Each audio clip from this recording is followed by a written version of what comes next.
talk about how it does what it does afterward. But to pique your curiosity here, I'll tell you what it does. Now, they probably hit, I don't know, LA with it. Now, the thing about this is, once it starts, it continually expands. So we start talking about it, eventually it's like all of the American Southwest. What we would notice first would be, that's the first thing we would notice. That drought would cause water shortages, which then causes food shortages. Now, we're the U.S., so we're large enough to be able to mitigate some of the effects, and we would try to pipe in or truck in water and food, whatever. However, we're the U.S., which means somebody's going to try to make money off that, which is going to raise the cost of living in these areas substantially. It's going to make it really expensive. So expensive, in fact, that a whole bunch of people they're going to become internally displaced. They'll become economic refugees, right? And they'll go to areas that have food and water. The problem is now there's more people, so those supplies become strained as well. This, as the feedback loop just continues and things get worse and worse and worse, this ends up disrupting pretty much all American economic activity. The thing is, it also continues to expand. It's other places, which means there are places that are worse off than the U.S., so you have people coming here, refugees from this. Champion. Won't you sit for a minute? It's something that countries have tried to harness, but to my knowledge, nobody's been able to. That phrase I said, it's climate change. It's just Russia for climate change. The lowlands are home to some of the most dangerous machines in the Forbidden West. You should consider visiting our hunting grounds, southwest of us. Get some training in. Maybe learn a new trick or two. I'll keep it in mind. Thanks. And how damaging it could be. We'd probably take action. Because if there was a weapon that could accomplish the same thing, it would lead to an arms race that's just unbelievable. Because we can't fathom allowing that kind of power to sit in somebody else's hands. Nobody should be able to be allowed to do that in the United States. But we're going to do it to ourselves out of greed. Because you have a bunch of politicians who are more interested in taking campaign contributions, from energy companies than they are in protecting the country. Climate change is a national security issue. It has been one for a very long time. But they don't want to frame it that way because they know that anybody who has a patriotic bone in their body would want to stop this. And the reality is, it's not really that hard. We just need political will. Oh, not happy to see me? But that political will has been bought. I'm calling to stand to make tons of money off the side. We can shift. We can shift our energy production. Keep this from happening. And understand when it comes to climate change, this is we don't have much time.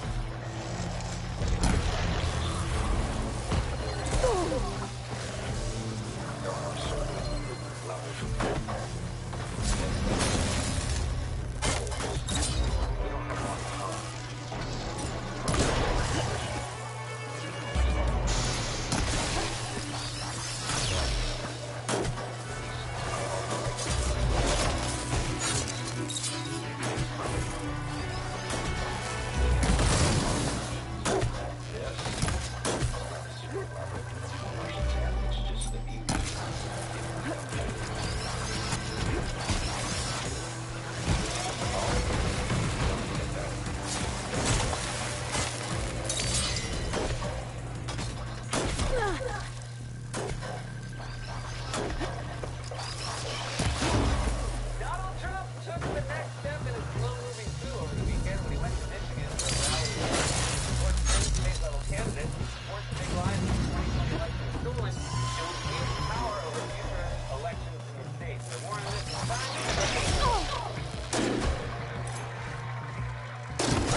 Secret AD to the slap. That's great. Seriously, man, what's your deal? You're still trying to win over Trump voters? They stormed the Capitol, and they chanted, "Hang Mike Pence." That's you. You're like a guy who gets a fake number from a woman at a bar and keeps calling it, hoping to get a date. Hello, is Alice there? Oh, well, this is the number she wrote on the bar napkin.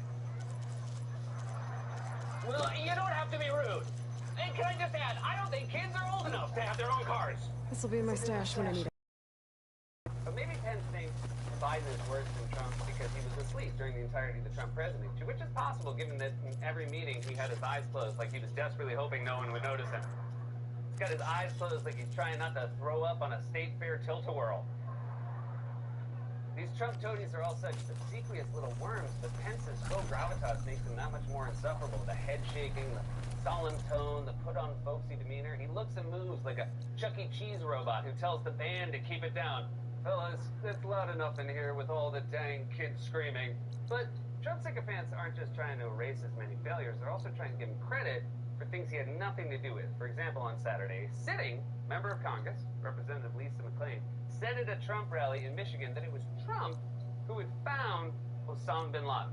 Well, President Trump was in office, we didn't have a war, and I think he made 3 peace treaties. Caught Osama bin Laden and Soleimani, al-Baghdadi, and this president is weak. And I'll tell you, weakness breeds aggression. We need strength.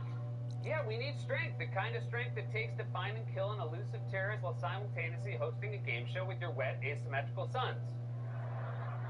Was finding bin Laden one of the tasks on The Apprentice? Jose Canseco, you need to create a 60-second commercial for the new OnStar mayor, and Lisa Rinna, you're off to about Pakistan. So look for clues. You can do it, Lisa. Seriously, these people should have to take the same kind of test to stay in Congress that you give a boxer to make sure they can stay in the fight. How many fingers am I holding up? 16. What year is it? 3069. Who killed Osama bin Laden? Donald Trump. Okay, we're calling it.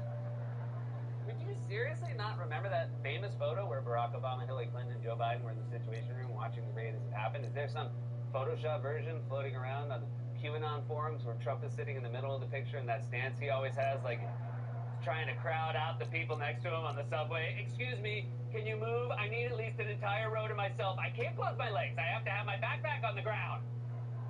It's also especially galling to give Trump credit for catching bin Laden, given that Trump himself dismissed it as a non-accomplishment when the admiral in charge of the raid, William McRaven, publicly criticized Trump during his presidency. Bill McRaven, retired admiral, Navy SEAL, 37 years, former head of U.S. Special Operations. Hillary Clinton fan. Special Operations. Excuse me, Hillary Clinton fan. Who led the operations, commanded the operations that took down Saddam Hussein and that killed Osama bin Laden, says that your sentiment is the greatest threat to democracy in his lifetime. He's a Hillary Clinton backer and an Obama backer. And frankly, he was a Navy SEAL. Wouldn't it have been nice if we got Osama bin Laden a lot sooner than that? Wouldn't it have been nice? You know, think of this. Living in Pakistan, beautifully in Pakistan, in what I guess they considered a nice mansion. I don't know, I've seen nicer. All right. Couple of things. First of all, stop shouting Hillary Clinton fan like a guy on Wheel of Fortune who insists his answer is right. Pat, I'd like to solve the puzzle. Hillary Clinton fan! Hillary Clinton fan! Okay, let's turn around. The answer is...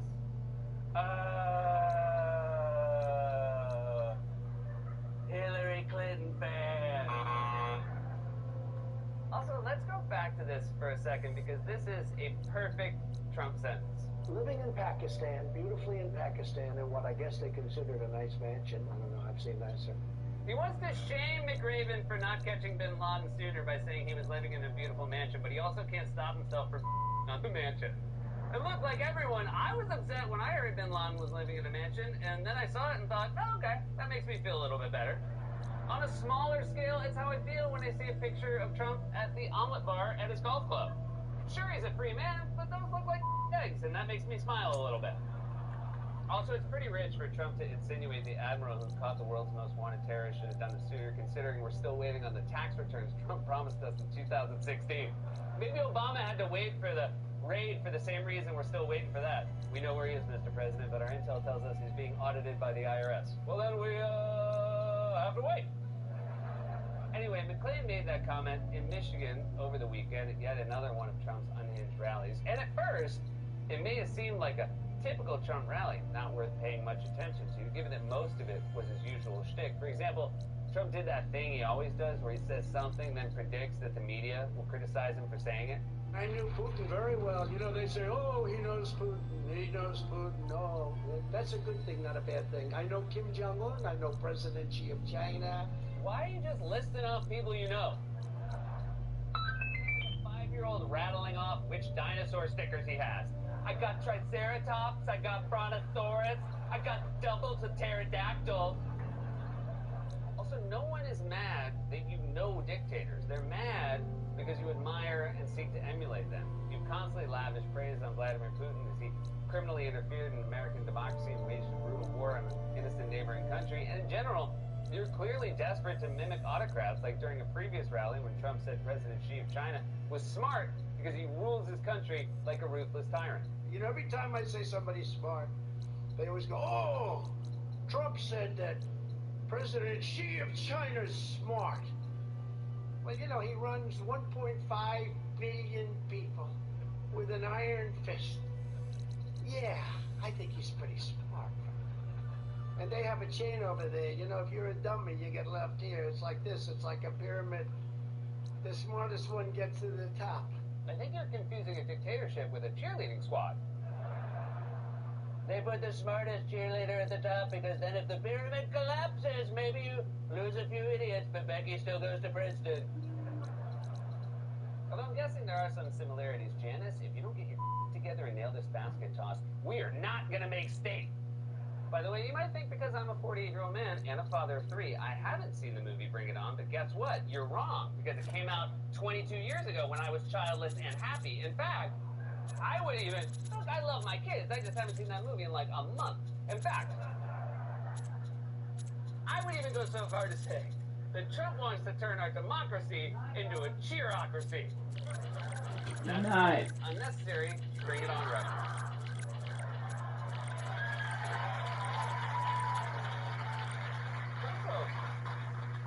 I love Trump's theory that the dummies get left at the bottom in the dictatorship. Let's hope Rudy Giuliani never has to find his way to the top in a Trump dictatorship. From the top to the bottom, from the middle to the side. Good news. They told me I'm going to be all the way up here at the top because I'm smart. That's such a revealing window into Trump's worldview. If you're a tyrant who rules with an iron fist, that makes you smart. Well, democracy is for suckers. In fact, at his Michigan rally, Trump even joked about what it would have sounded like if he'd conceded, mocking it like it was some dumb idea. Be a lot easier for me to say, oh, be a lot easier for me to do like many people have done. Get up and just say, congratulations, whoever it is I'm running against. I mean, if you're running, I'd say, congratulations, Joe. Why is his Trump impression so bad? So everyone has a Donald Trump except Donald Trump? He sounds like Vincent D'Onofrio from Men in Black.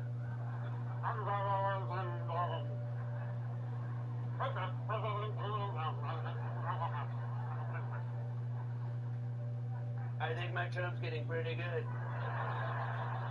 No, it's like that. What you're doing right now. What, like I'm doing right now? No, this is... That's how I sound. Trump... The idea of conceding when you lose is laughable. It's a joke. Only something suckers do. And that's why he was really there, for his ongoing attempt to end American democracy and install himself, or whoever the next Republican nominee is, as an unelected autocrat. Because by his own admission, Trump is there, in part, to campaign for state-level GOP candidates who have embraced the big lie and would wield power over 2024 if they win. And even by Trump's own admission, it was unusual that he was there for that reason. Remember, this is not just about 2022. This is about making sure Michigan is not rigged and stolen again in 2024. I have to be honest. I don't do this often. I don't do this often for state people. This is so important. What happened in Michigan is a disgrace. Once again, the guy just admits it all in public. He's like a guy robbing a bank saying, I don't do this often. Usually I just take money out of the ATM, but the ATM only lets you take your own money. I mean, what's the deal with that? And it's not just Michigan. Republicans are doing this across the country in preparation for the next coup. This morning, the Associated Press published an expansive and very well-reported story on the attack on our democracy. This is the headline. Quote, slow motion insurrection, how the Republican Party seizes election power. As the AP describes it, in battleground states and beyond, Republicans are taking hold of the once overlooked machinery of elections. Experts are sounding alarms, warning the United States is witnessing a slow motion insurrection with a better chance of success than Trump's failed power grab last year. First of all, of course it's a slow motion insurrection. Everything Trump does is in slow motion. Remember when he used to just wander around the White House lawn like a dad in the backyard looking for some weeds to spray? So maybe slow motion, but it's definitely happening. It's something most people don't realize, but Trump has figured out, because our elections are decentralized. If you want to subvert them, you have to install loyalists in those local positions across the country, like Secretary of State. Remember how Trump tried to shake down the Georgia Secretary of State to help him steal votes? Well, Trump is backing a challenger who supports the big lie, just like he's doing in Michigan and several other states across the country. Republicans are still very much engaged in their slow-moving coup, and this is their playbook. They figured out that if you want to install yourself at the top, you need loyal foot soldiers at the bottom.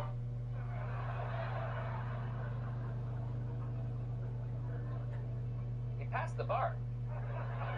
This has been a closer look.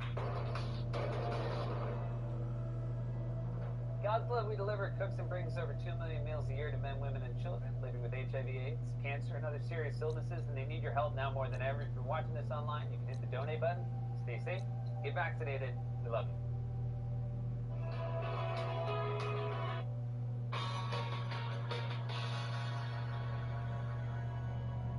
Moving on.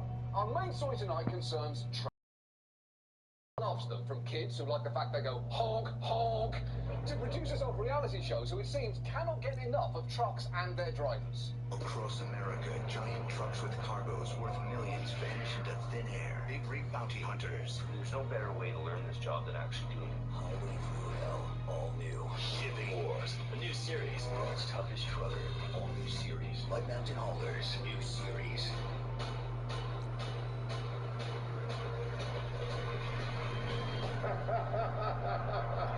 Ice Road Truckers begins Sunday, June 17th at 10. Wow. Apparently people like their reality trucker shows the same way I like my coffee, full of ice and intense enough to make me shit myself. But trucks are not just a staple of reality TV. They're a vital part of our economy, carrying 70% of the tonnage that moves around America. And the drivers involved know just how much this country relies on them. If these trucks were shut down for 1 week, this country would be in 3 days. 3 days? 3 days. This country would be, they shut the country down. Because nothing you eat, wear, drink, drive, doesn't move on a truck. Right. It's pretty upsetting to realize that without trucks, after just a week... 3 days. Sorry, 3 days. 3 days. Every produce department in America would go from fully stocked market to all-you-can-eat raccoon buffet. So it's no wonder trucking is a huge industry, with more than 3.5 million people in America working as drivers, from port truckers who bring goods off ships to rail yards and warehouses, to long-haul truckers who move them across the country, to last-mile drivers who take care of local delivery. And yet, you've probably heard recently, the whole industry is facing a massive problem. All right, we're going to turn now to a nationwide shortage of truck drivers. Major truck driver shortage, straining the already stretched chain, and there doesn't seem to be an end in sight. Signal a supply chain in crisis, exacerbated by a shortage of truck drivers. Yeah, that doesn't sound good, does it? The only time I'm actively rooting for a supply chain crisis is whenever a container ship gets stuck in the Suez Canal. I don't care if the entire global economy collapses. I just love to see that big rectangle stuck. The point is, trucking companies have been quick to claim they're suffering a shortage of drivers. They've been saying that for a while now, but the truth is, their actual problem is less a problem of driver shortage and more of driver retention, because hundreds of thousands of people become truck drivers every year, but hundreds of thousands also quit. Job turnover for truckers averages over 100%, and in some companies it's as high as 300%. Meaning they're hiring 3 people over the course of a year. And in a field this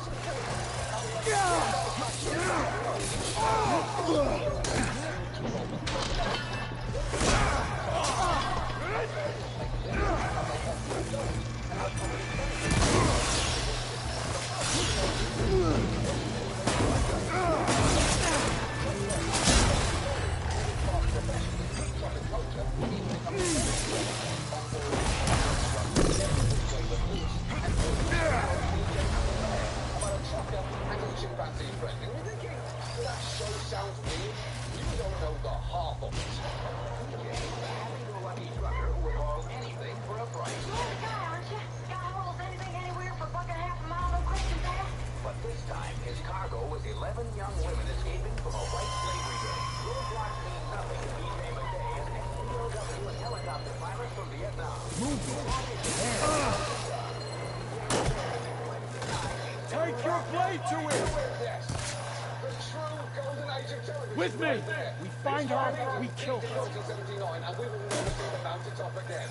That problem started. When it climbed up living with a chimpanzee, and it escalated so fast, Casey Kasem didn't have to where did it come from? Was the chimp also in Vietnam? Why is it called that? The helicopter sound, the details of it going to have to wait. Every year, the Emmy should be more awards than the BJ and the Bear again.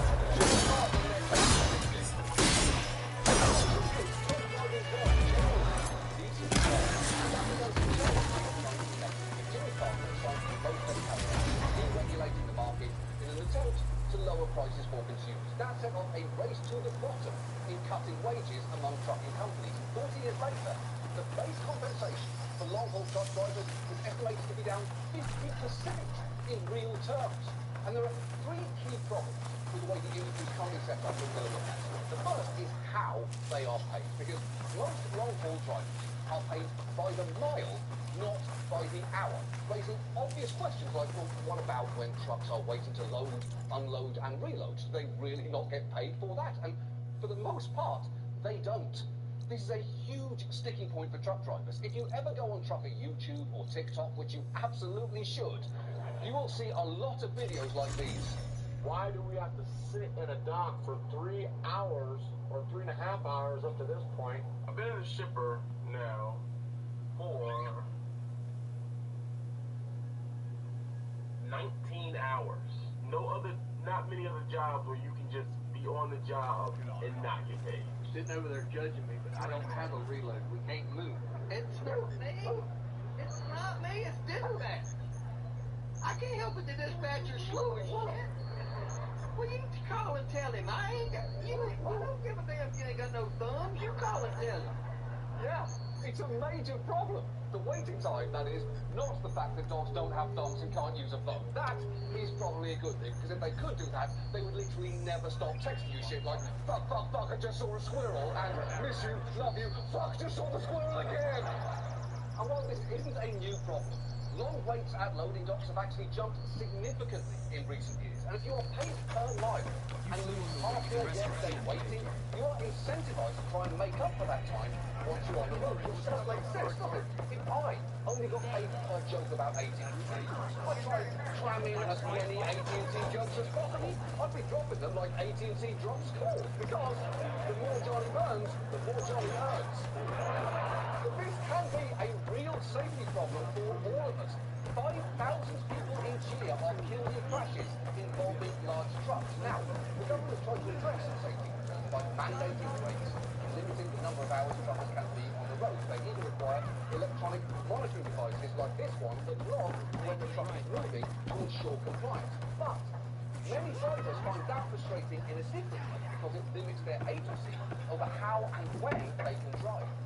We're not computers. We don't have rockets. The thing this does do is it forces you to get up and go if you're tired. It forces you to get up and go if you don't feel good. And it's not about running 24 hours a day. It's about making a common sense decision on how you feel, how the road conditions are, whether or not you want to run through rush hour, etc., etc., etc.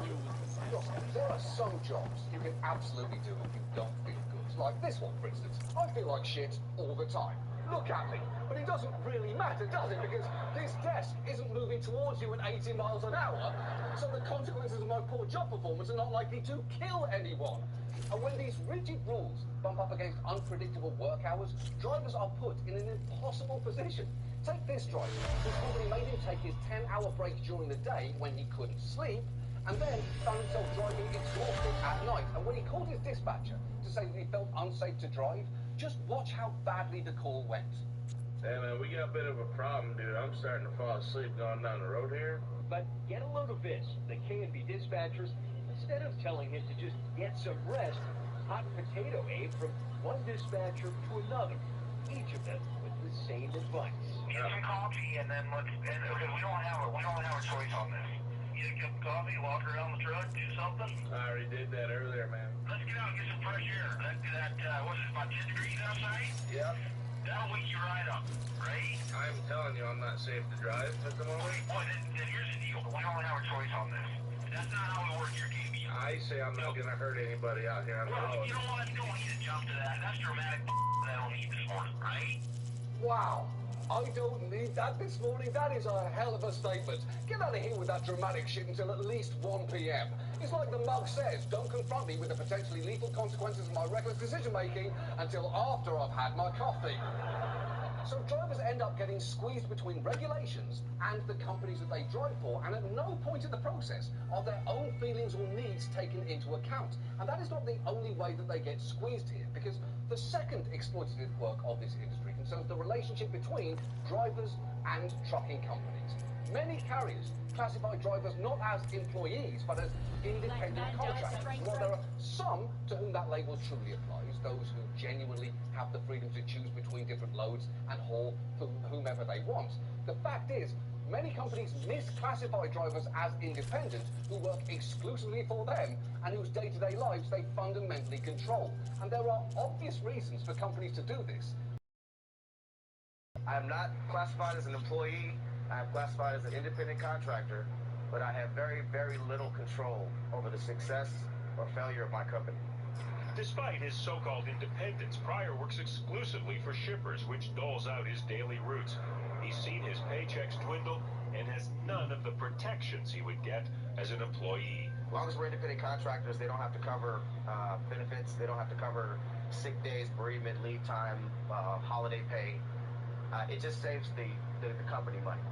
Yeah, of course this is attractive for companies. They don't even have to give you time off when a family member dies. So unless your nana's wake is being held in front of the diesel pump at a Wawa, you're probably not going to be able to attend.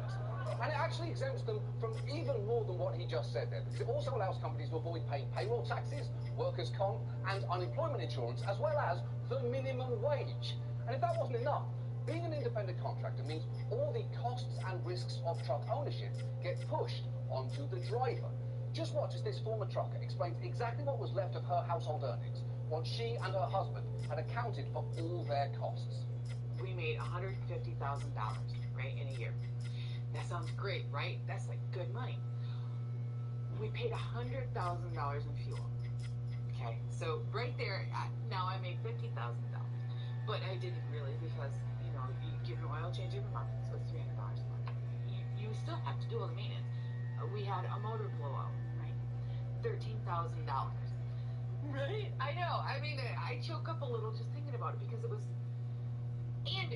was $13,000, and we were off work for 2 weeks. So by the end of the year, with that $150,000, by the end of the year, we made about $22,000.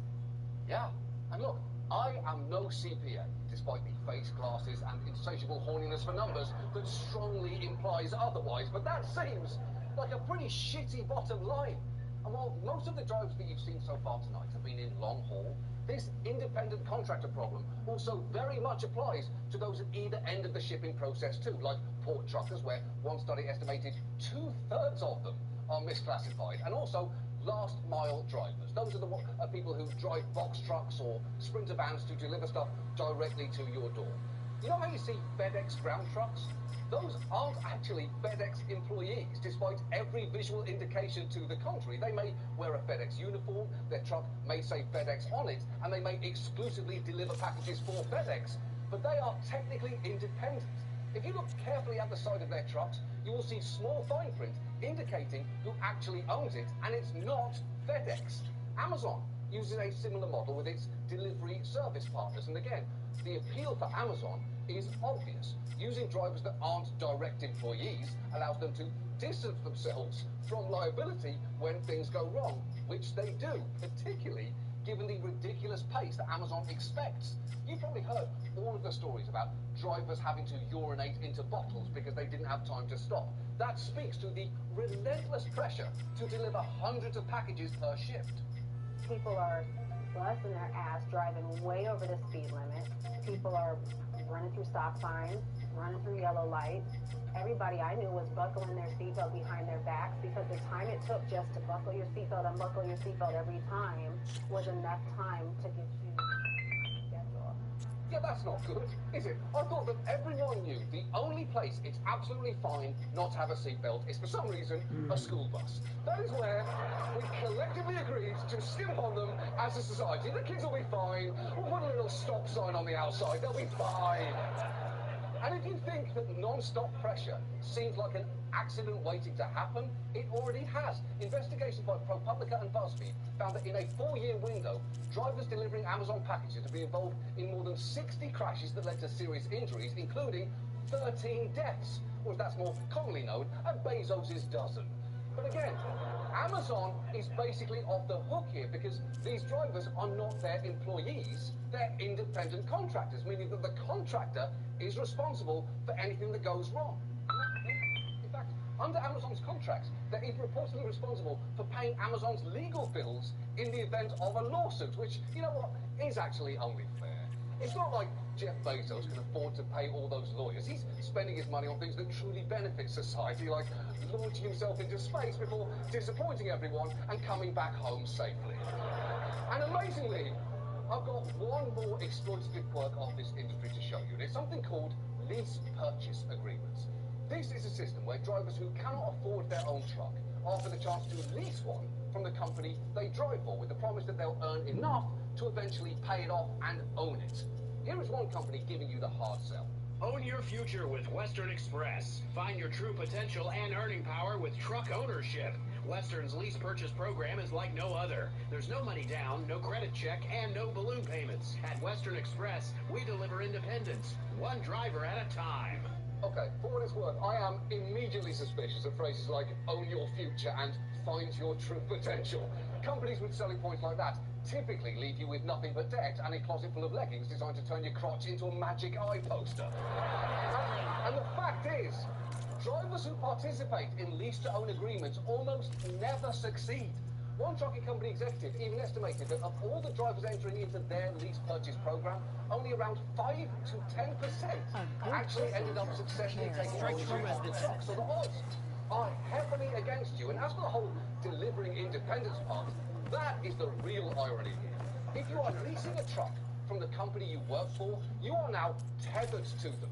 You are reliant on them to give you loads to earn money, which you are then paying back to them to pay off your lease, on top of all the other expenses they can throw at you. This has been a common problem for both long-haul and port truckers.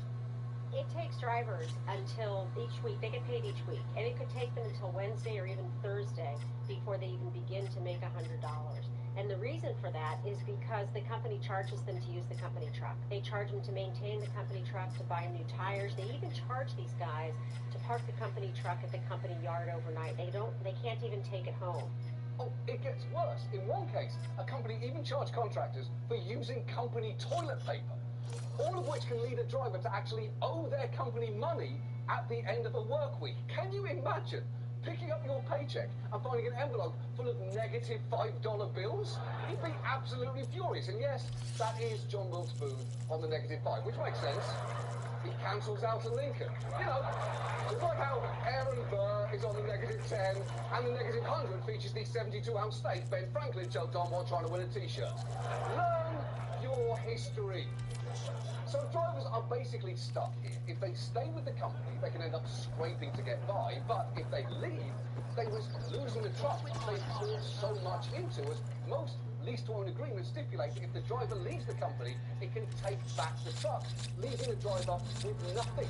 It is frankly no surprise multiple trucking companies have settled over accusations brought by drivers who found their lease-to-own agreements predatory. And in fact, Western Express, the Own Your Future company, is currently awaiting court sign-off of a $15 million class action settlement right now. And I know at least one person who might be happy to hear that, because just watch this former Western Express driver talking about how she felt misled after opening a paycheck that came to, after all the company's deductions, just $293.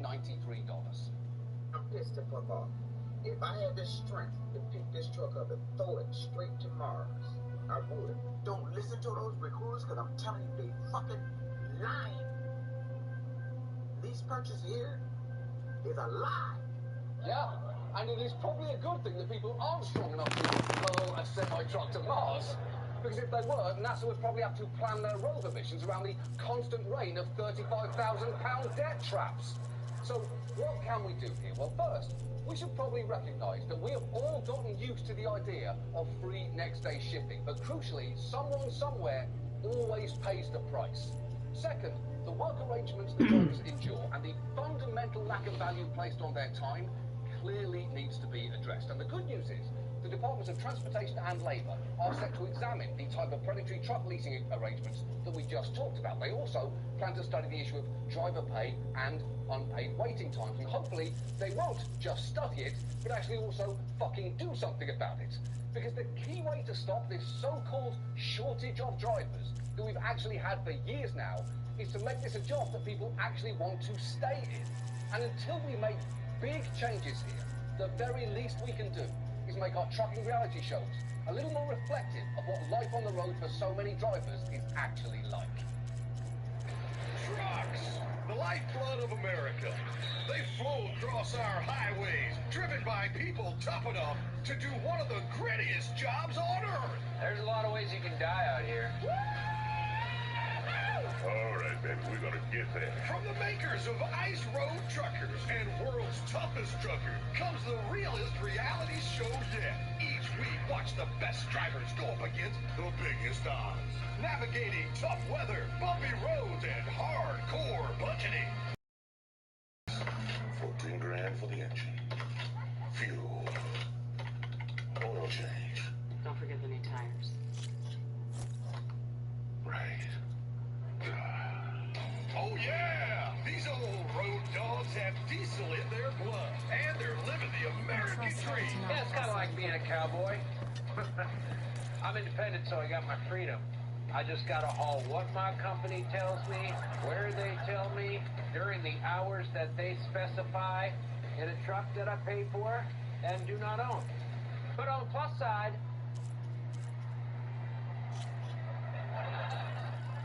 there's no slowing down for these road warriors, because in the freight industry, every minute counts. Except during loading and unloading. Dang it! Come on. Because those hours are not compensated. Is this your card? Yes! This show brings you all the thrill. That's piss. That's my own piss. All the drama.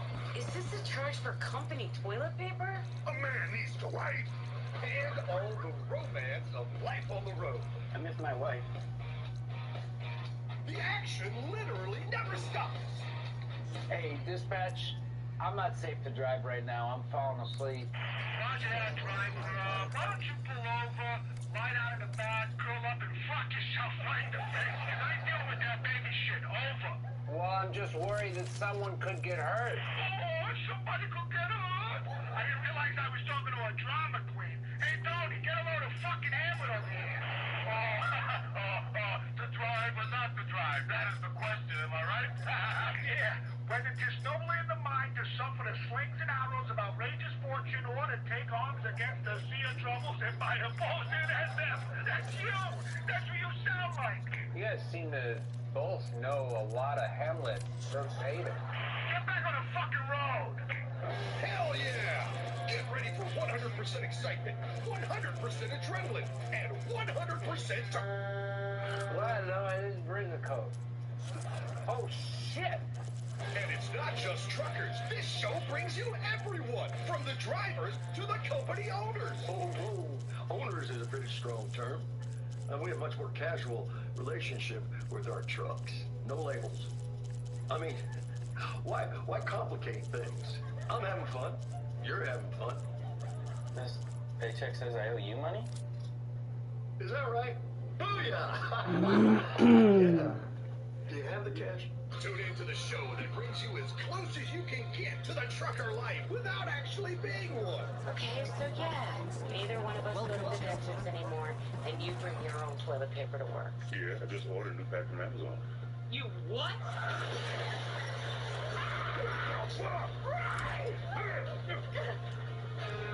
Trucked Up, coming to the History Channel for some reason.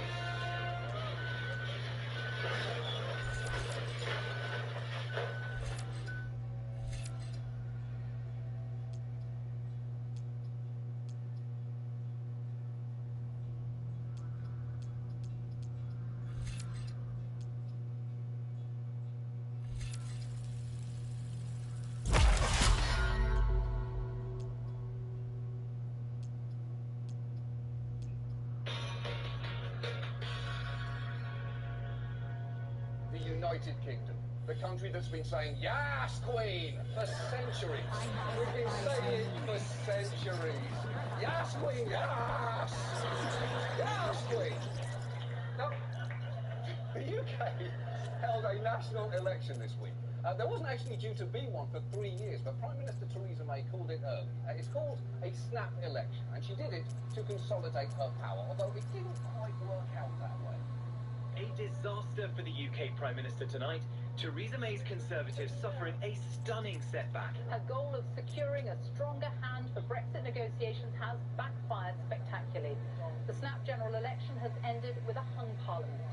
Yes, this was a clusterfuck, or to be more precise, a crumpets fuck of epic proportions. Theresa May is hanging on to her job by a thread. To stay in power, she's attempting to cut a distasteful deal with the DUP, a hardline, anti-gay, anti-abortion party in Northern Ireland, which has opened her up to even more criticism. Meanwhile, there are rumours of a leadership challenge from within her own party by Boris Johnson, a grown man who perpetually looks like a 7-year-old who's just spun in circles for 2 minutes and is about to throw up.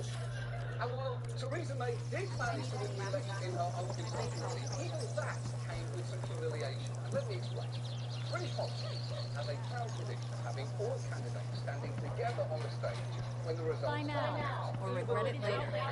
Which means that on election night, as her party was dealt a massive blow, the Prime Minister here had to stand on stage alongside Elmo, who got 3 votes, as well as Howling Lord Hope of the Monster Raving Loony Party, who got 119 votes. And if you've noticed this guy, wait till you hear his name.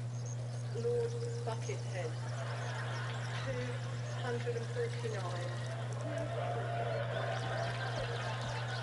Oh, you can roll your eyes all you like to.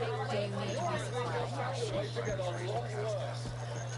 And for the record, Lord Buckethead is this guy, an intergalactic space lord who ran on a platform of, among other things, the abolition of the law, brackets, except me, and stop selling arms to Saudi Arabia, start buying lasers from Lord Buckethead. And he did this all while looking like Darth Vader fucked an Amazon Echo. What I'm saying is, British politics, when done well, can be very fun. So how did Theresa May suffer such a setback? Well, among other things, she ran a campaign for his state. The naughtiest thing. Well, I suppose, gosh, do you know, I'm not quite sure. To invest from in my home for the used to run through fields of wheat. Farmers don't seem to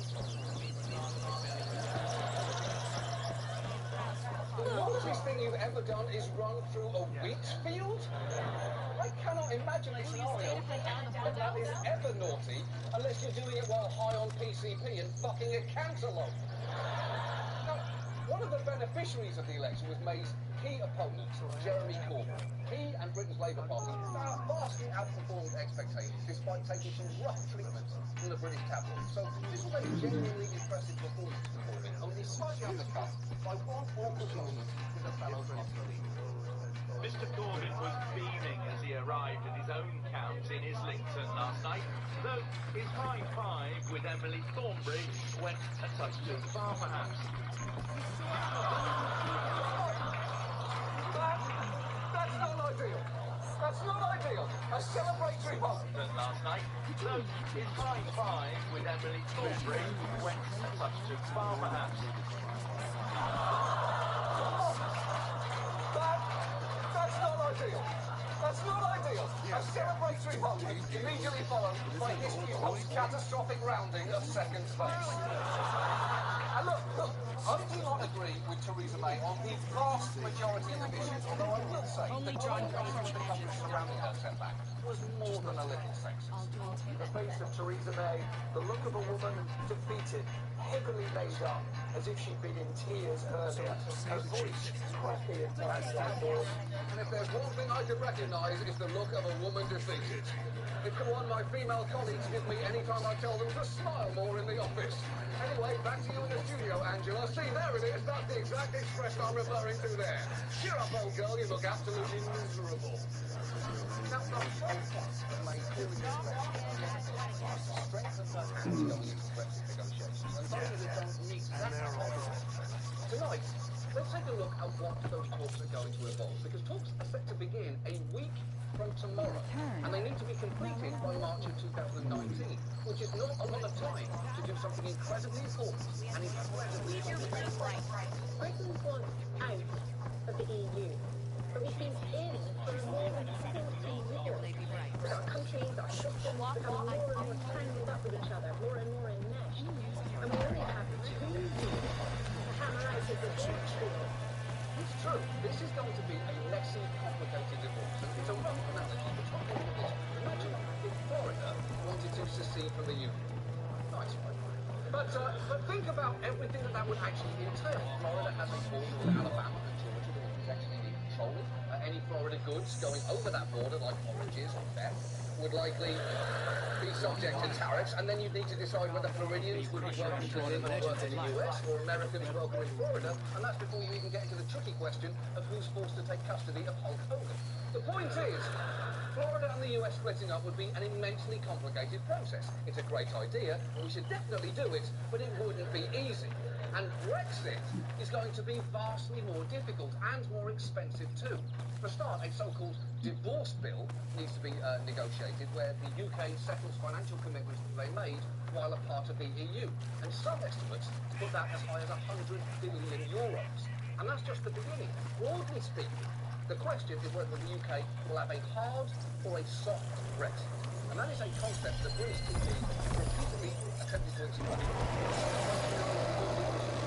The options range from a hard Brexit to a soft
to work out the issue of pet passports. And while they are a genuine logistical concern, pet passports do also sound like they belong to real arsehole cats and dogs. I mean, technically I'm a Persian, but I consider myself more a citizen of the world. Fuck you, Muffin, you still use your mouth to clean your butt. You're not better than me. You're not better than me. And remember, the entire Brexit deal with the EU needs to be finalised within just 2 years. And if you're thinking, well, what if they don't get it done in that time? Well, this happens. If there's no deal, that leaves only one option. The cliff edge. The cliff edge describes the reality of one day being in the EU with everything that means, and the next day being out of the EU. You know, there is exactly one instance in which the melodramatic stock footage of a tiny car flying off a cliff is appropriate for news broadcast. And congratulations, you've all just witnessed it. Because if there is no deal, everything from tariffs to immigration will basically default to the harshest possible scenario, which could destabilise the entire country. And look, in theory, they could get an extension on the negotiation, but that would require all 27 EU members to unanimously approve it, and I would not rely on that happening. The EU has a vested interest in making this negotiation as difficult as possible, because however much they may value the UK as a partner, they need to dissuade any other countries from pulling out. And the EU is already taking a firm line. For instance, after the Brexit vote, Boris Johnson, a man with the face of a Roald Dahl character and the uncomfortable racism of a Roald Dahl, claims that our policy is having our cake and eating it. Well, watch EU President Donald Tusk dismantle that. To all who believe in it, I propose a simple experiment. Buy a cake, eat it, and see if it is still there on the plate. There will be no cake from the table. For anyone. There will be only salt and vinegar. Ouch! Ouch, Donald! Ouch! Nothing but salt and vinegar. That is some tough talk. Oh, no! Someone should probably tell him that British people Catch a break absolutely from love this heat. salt and vinegar. Just look at all of our variations on salt and vinegar crisps. So, to be honest, threatening the British by saying there will be only salt and vinegar on the table is like threatening the French by saying there will only be wine and baguettes. Or threatening the Swiss by saying there will only be chocolate and Nazi gold. Those are their two favourite things. They like those equally. The fact is, the UK currently faces a daunting task. The pound has suffered since the Brexit vote, and Theresa May seems to have fatally weakened her position going into the negotiations, making it harder for her to enact her plan, although it wasn't clear what the fuck that plan was in the first place. Because while she seems to favour a hard Brexit, she could be maddeningly evasive when asked for specifics. People talk about the sort of Brexit that there is going to be. Is it hard, soft? Is it grey, white? Actually, we want a red, white and blue Brexit. That is the right Brexit for the United Kingdom. But what does that mean? You're heading into a negotiation that will set the course for Britain for generations, and you're naming colours on the fucking flag. Forget running through fields of wheat.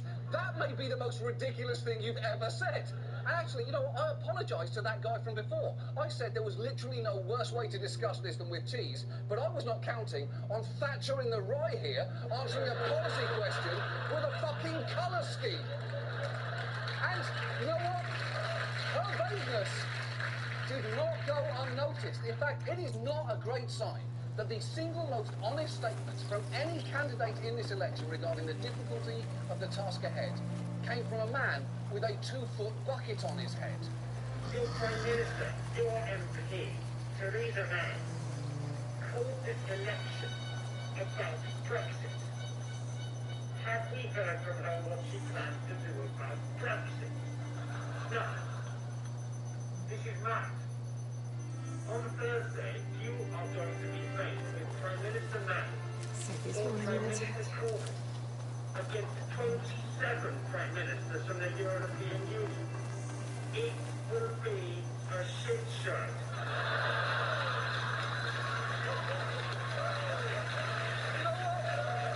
You know what?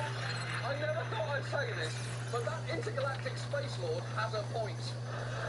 Look, In 8 days, the UK is set to walk into a negotiation with no real leverage, no significant political mandate, and no coherent plan. And I don't really have a solution to that. But I do have a proposal for Theresa May. Because at this point, you have basically fucked everything up.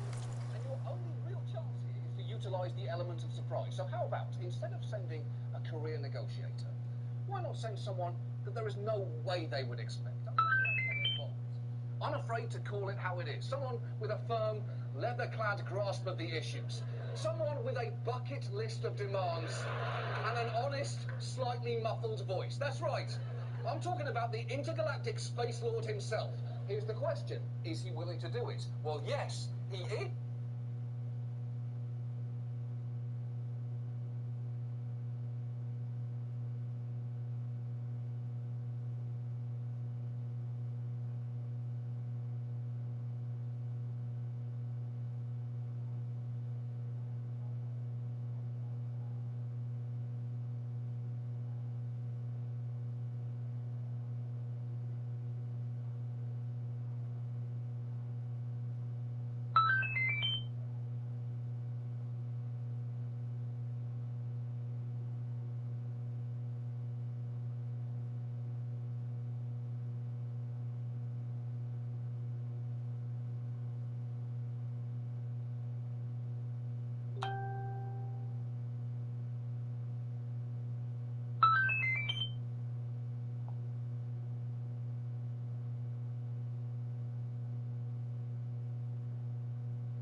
Yeah.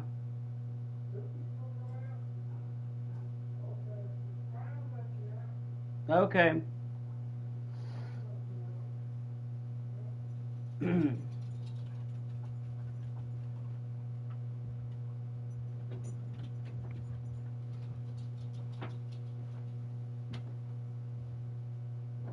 Cooper?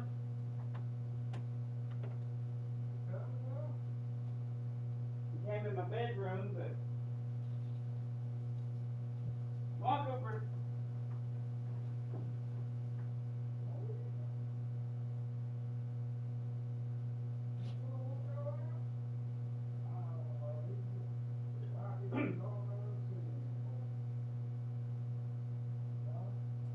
He wants me to come back here and pet him. Cooper!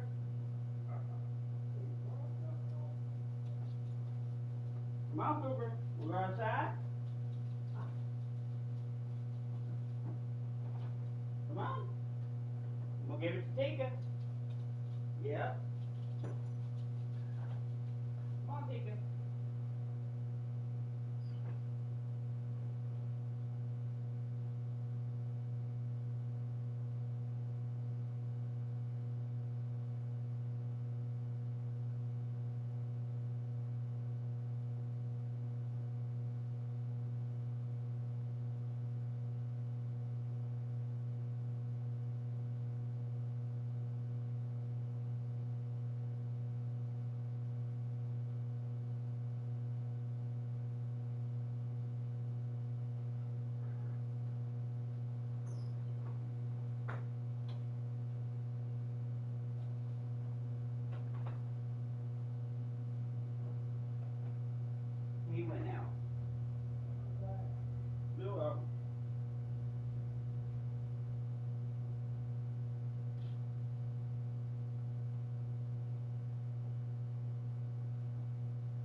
complaining.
I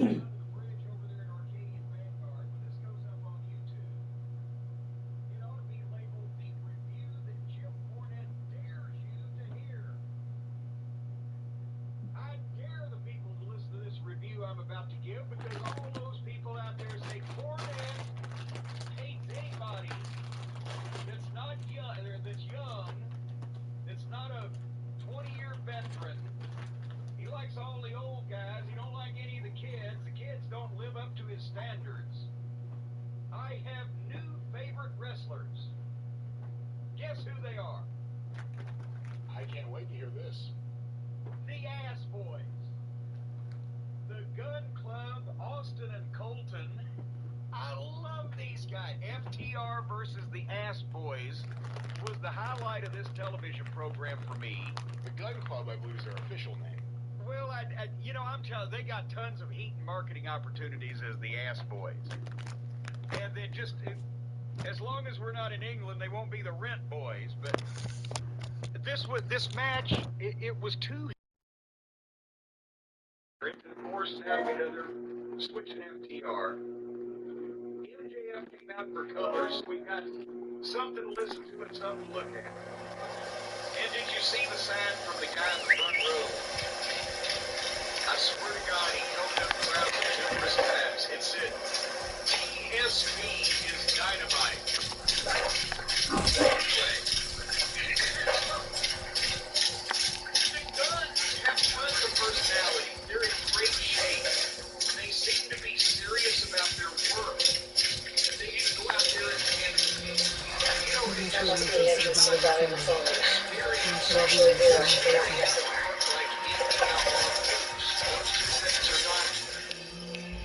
Mandatory. Just because you're green doesn't mean you have to work like an indie booth. They're serious about their business. Obviously, their father has been their ear.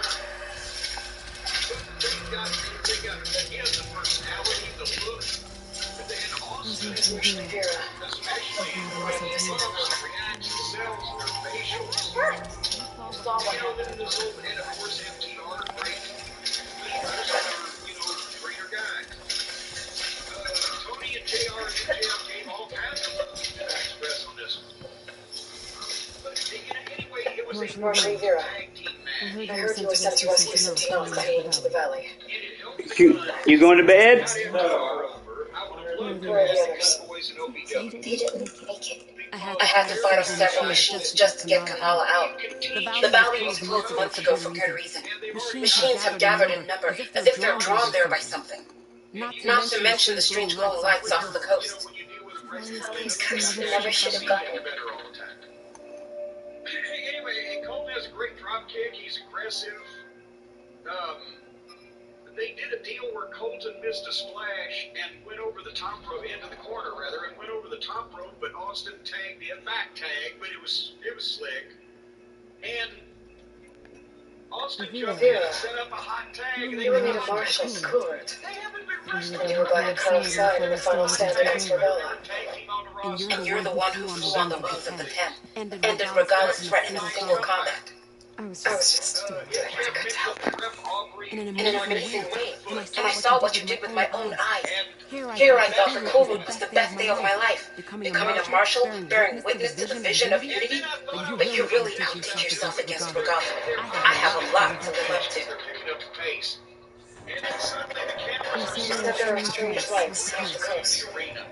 From an island to the south. They appeared one day out of the blue around the same time the machines moved into the valley. There have also been reports of a streak of light that rises and falls in the sky above the island. I saw it on the flashlight. A flame that climbed in the sky until it disappeared among the stars. Is there any way to get to the island? No. No. The current between the island and the shore are too strong. You drown for sure. Sounds easy in space. Don't know what that is, but maybe? There's 15 people around him. And he's just If the valley's been off limits for months, why did you go in? We wanted to run a trial. The valley is a great test for lowland soldiers. Survive for 10 days and nights. Take down any machine that stands in the way. Dax had a plan. We hunt down each machine one by one until we cleared them out. Earned the clan's respect. Got separated from you back after the big day. Machines cut us off from the way out. By the time Marshal Rivera found us, we were wounded and out of supplies. More machines attacked us as we realized. Dax was right behind us, but we couldn't run fast enough. MJF comes to the ring, and FTR are hot at MJF for what he's done to Wardlow. So now the people are chanting for him. MJF raises their hands even though they're not happy. I better look into it. See if I can put a stop to it. And I'll come with you. Fight by your side. No. Look first. And Trust me. bless his heart, I loved his, glory days, but at least they don't have Once you're in the valley, head for the Great Falls and the cliffs south of the Metal Devil. The machines seem attracted to those sites. Got it. Thanks. We'll rest here a while more, then head for the Medican Falls edge. Strike through with the 10, Aloy. Ring of Honor. Oh yeah, I even saw the pre-show. I don't know how much the pre-show you saw. I actually got that. Well, I mean, as the old Steve Allen joke goes, I saw it, I'm not sure I got it. Anyway. So that was that whole piece of business, and that's why, nobody will believe it, but yes, I like it. It's a show of ability. So I'm liking me some gun club. I dare you. I dare you fucking mock me for it. I'm an ass for what's hanging. Original trace of this.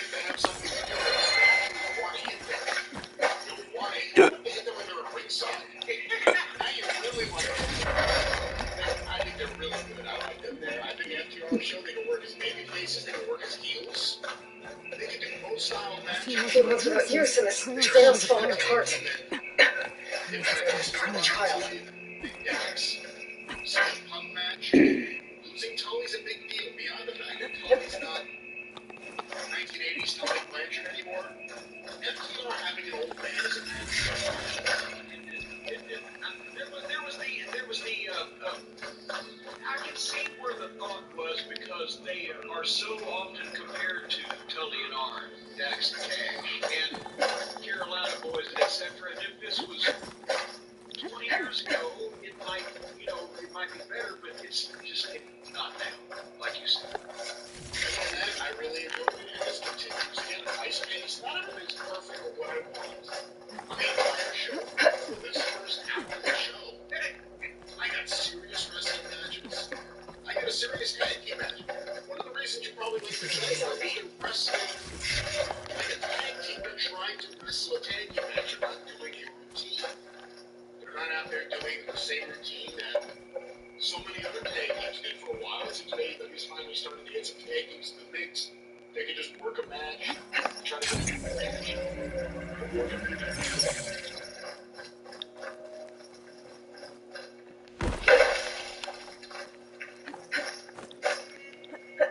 I wanted to bring up the next match because I want you to go first and tell me maybe what I missed. Help me out a little bit. Our boys, team was in need. The AEW Tag Title, FTR versus Hangman Adam Page and Kenny Omega. What did you see here? At this point, it appeared the crowd was completely burned out, quite literally, from the heat. I thought the commentators did an atrocious job. I thought the match went on way too long, considering the factors that we talked about earlier. Then it was rocky? Well, beyond that. If it was the same match and it was in front of a building filled with people who were hot for AEW, it would have been. They were in front of a hot crowd in an open air building. Okay, I'm gonna follow the trail. Way too long. It was saying it didn't come together for me. And I love that song. And I have high hopes that they sit on the show about this match. Save the extra stuff for later. So it didn't come together for me. And I think a lot of those outside circumstances played into it. I wouldn't have done a matches length at this point in the show with these situations. What but the world's greatest living wrestling artist has to have time to fuck the whole thing up? All of his matches have to go for fucking ever. Don't you know that?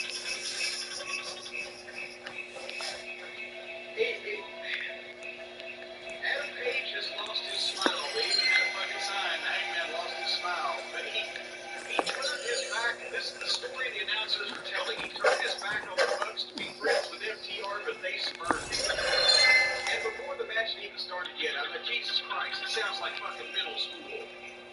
They're not adults. When they started the match, they were spending more time working the stupid issue between Paige and Olivier, like anybody gives a fuck. At this point, they milked and bungled, made this seem so fucking insignificant. The Bucks whining about, oh, you're a friend, all this blah, blah, blah. Sorry for moving in and acting this way. So it's fucking, they spend more time on the stupid shit with Paige and Olivier. But they do not work as a team. There's a difference. They stopped the match. The Heat's fine, but she started things rolling and going and introduced the goddamn promos. Did you see that? The folks who said they tried to say another couple in the shoulder and decided to stop. He was going to do the old turn anything. Slide back over, let's do it. He fucking got up. Because the baseball's spinning for the Heat's fine. They slid it down and then knee off Page, and I thought they were starting to do something, and they looked like heels. It didn't. It really it just, especially with Olivier, but Page is trying to do, instead of working like he's from North Carolina or Virginia, Atlantic area, he's trying to do more of this modern horse shit the rest of these guys do. Because I knew it would be a style clash with Olivier and FTR. I just didn't check. It's like they got him on Page, and then if he was on the floor, Dax went to roll him in, and he just rolled right off the apron and decked fucking Dax, and it went right to went over and cold tagged Olivier after the Higher. This really is a trial. Horrible fucking just. Olivier did the comeback with jazz hands, and I've never seen jazz hands Polish happen before. It's like he's spinning. He's spinning with these ballet. Did it. Now find a waterfall and a cliff south of the forest. Your emotion typing machines are gathering near there. And then he made some more funny faces and did a couple of flips. And then this was the word I never wanted to see. And they missed a perfect opportunity to actually do something positive here. FTR's on the floor. Olivia's hitting the other guys. His finger pointing, gesticulating. He does the twinkle toes. Run to the ropes. He doesn't die, but FTR stood there and caught him. Vera might have taken his machine down when she was like Molly's. Indoctrinated. Wouldn't that have been a perfect spot to walk off from him? I'm not saying not tell him about it. I'm saying do a spot where they walked off from him and let him crash. They do it all the time anyway on purpose. And they were okay, we're not cooperating with your fucking phony wrestling, cosplay wrestling bullshit artist. We're real. They would have said that, but they caught him. Another dead machine. And then, at one point, FTR hit a series All the heads to bring this one down. Olivier got Not ready for anything. and it looked like Page missed the save, tried to grab his foot and missed. Olivier had to kick out of there. Here's why you didn't like this match. Here's why it didn't come together. Because FTR were trying to do all the awkward, ridiculous video game bullshit that Kenny Olivier does. And since none of it is actually wrestling or part of wrestling, or you don't learn it in wrestling school because you learn how to wrestle in wrestling school, it looked horrible. They have been, the FTR is the most highly trained, professional, smooth workers that they've got in the company. But if you don't know what the fuck this guy's doing with this awkward, self-invented, self-trained video game bullshit, you don't know how to fucking deal with it. And it looks horrible. And to me, Kenny Olivier looks to me as a person who potentially would be in a match with him. He looks like he's hard and awkward as fuck to work with if you're a wrestler. If you're just doing the flips and the gymnastics, then it all blends together. You can't really tell when somebody's making a mistake anyway. But I don't... Why do the partners keep hiding on the floor? The partner that's not legal, there'd be two guys in the ring. You don't see the other two on the apron or on the fucking working the apron. You see them hiding, leaning on the apron, waiting for their next spot, looking. Then they tried forever to do a superplex spot, and finally they got it, superplex boom, and a splash by Cash and a 2 count.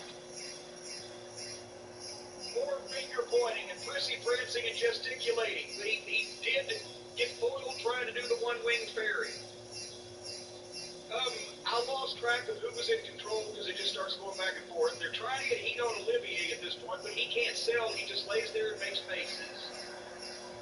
There was no urgency or jeopardy to the heat on Olivier because they've gone too long already and they hadn't set this fucking thing up. I know FTR was trying, but they're also obviously trying to fucking cooperate with this fucking imbecile and do his Harpo Marx shit, and that just makes them look unprofessional and not as good as they are. Then Olivier made his own comeback with this little tulip suplexes or snapdragons or whatever they are, and then got thrown headfirst into Adam Page, and that looked pretty good. Looked like they bonked heads. So naturally, after he fucking gets thrown headfirst into Page, and Page flies to the floor and sells it, seconds later, Olivier is fine and makes a cold tag to Page, who's fresh as a daisy and makes a big comeback. And then he did a dive off the top. And the FTR moved out of the way for the moonsault. They moved around the other side of the ring post, so then he just crossbodied. And I wrote, how long is this shit? FTR hit double diamond headbutts off the top, wouldn't finish. FTR did a Steiner Bulldog onto Olivier on the floor. Then to Page in the ring, and it was a 2 count.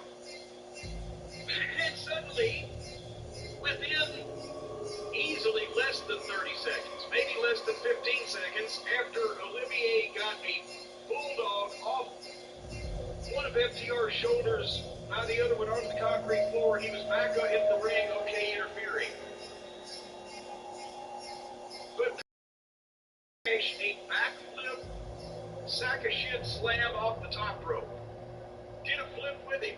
The follow with a sack of shit, the follow away slam, but did a flip with him and off the top rope, landed on top of him in a cover, that's a 2 count. Then Olivier and Page miss their finish twice. The buckshot and the little knee he does from the back. They missed that because the guy ducked it first, and then the second time, Olivier hit Page with the knee, and FTR hit their spike pile driver on Page for a 2 count.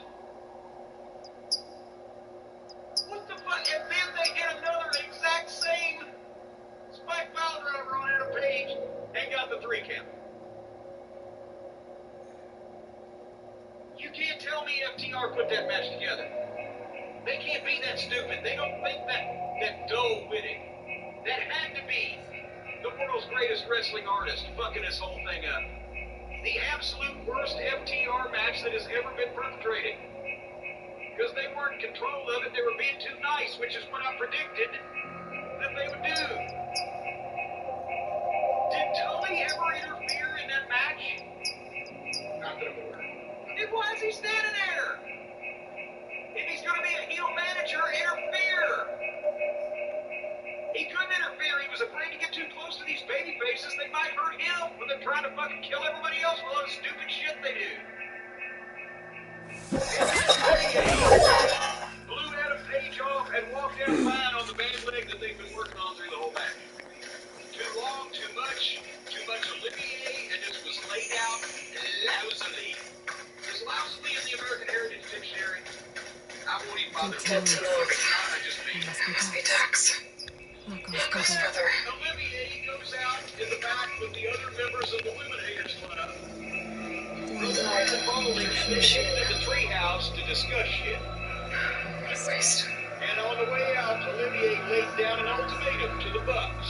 Well, it's going to be him or me, or whatever the fuck he laid down an ultimatum, because they're all having a lover's quarrel, and they just can't get along, and I know pretty soon that Alfalfa is not going to let Spanky in the fucking clubhouse anymore. Jesus Christ. I can't even enjoy the... Here's how I feel. I feel so bad for FTR. They are in a place where they are the best in the world at what they do, and they have a variety of well-trained opponents that they can have good matches that are totally disregarded by management, and they're treated like job guys. So they come to a place where they will be paid and treated and promoted like top guys and have absolutely nobody in the goddamn company qualified to work against them, because they're so far ahead of everybody else that they end up trying to have the other guys' matches and they suck. So they can't fucking win. Do you disagree with what I just said? I mean, we like them. I'm a big fan of theirs. This match didn't come together. I think there's lots of different reasons why. Want to blame Kenny Omega? I can go with that. Want to say the fact that the fans sounded like they weren't there? I think that's part of the problem. I think the bookies. I think the booking's part of the problem. I think the announcing fans are. I think there's a lot. I think a little way too long, considering also. I think a lot of people are in the same boat as me after the Matt Hardy thing.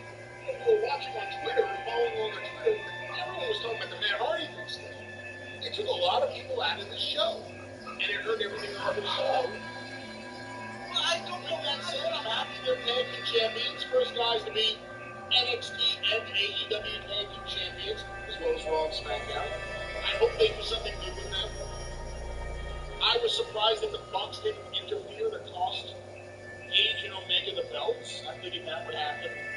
And then setting up a rematch with Page and Omega versus the Bucks. Now we'll see what happens. I'm happy. The right guys are the tag team champions right now. Yes. And I got faith in them having good matches with other people. And we'll see what Adam Page versus Omega will. Oh, God, I forgot we're going to have to look at that. I don't know why everybody was so upset about Matt. Why the AEW fans were so upset about Matt. This is what they want. They want people falling off high things into... I'm surprised they don't have the diving horse. Remember the diving horse at the old carnivals and fairs that used to jump off a goddamn 30-foot high tower into a teacup full of water? You know they ought to do that next. But they don't want to think anyone can ever get hurt. But well, no, and they don't have to think that anyone, because they already have. Why do you think Britt Baker's been in a fucking wheelchair for the last, 3 months? Because one of their untrained fucking outlaw girl wrestlers picked another one up and threw her on top of her fucking leg. Think of how many... If Matt Hardy's goddamn, it looked like he got hit in the head with an axe because Sammy Guevara went into a fucking homicidal rage and forgot everything he knew about working when he pegged that chair at him. Off the top of everybody was something. Would have been able to change Eager. Marco Stunt walked around in a walking boot. The boot's as big as he is. Everybody gets busted open. Hard weight blood. They are doing all this shit that is not only not wrestling, so therefore you don't learn it in wrestling school. You just kind of figure it out in the backyard like a lot of these guys did. But they're trying to do more of it. So the injuries are going to get worse. So welcome to the fucking club. Somebody's going to really get hurt bad. If they haven't already. We'll see how bad it is. But what do you expect? And literally the only fucking bump that they bother to gimmick is the finish bump on these crash pads or through these phony stages that they do. And then you can tell it's as phony as a football bat. But the rest of the shit, they're just telling you, figure it out as you go. It's stupid. This shit, this furniture, and all these blunt instruments won't work with you. Anyway.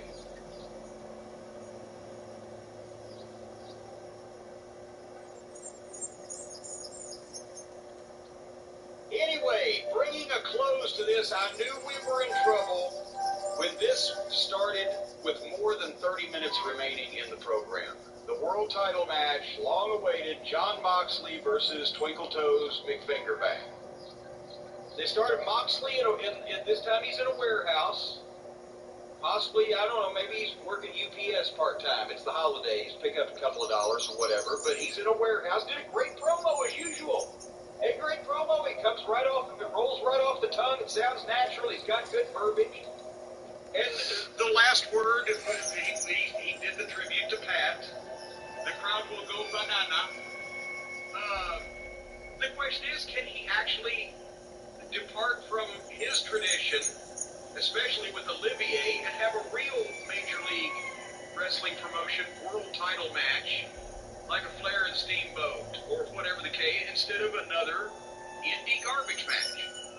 There's the question. Don Callis is on color. Don Callis. And here's the thing. I like Don. I'm the one who got Don his spot in the WWF, and he's admitted this. We talked about it.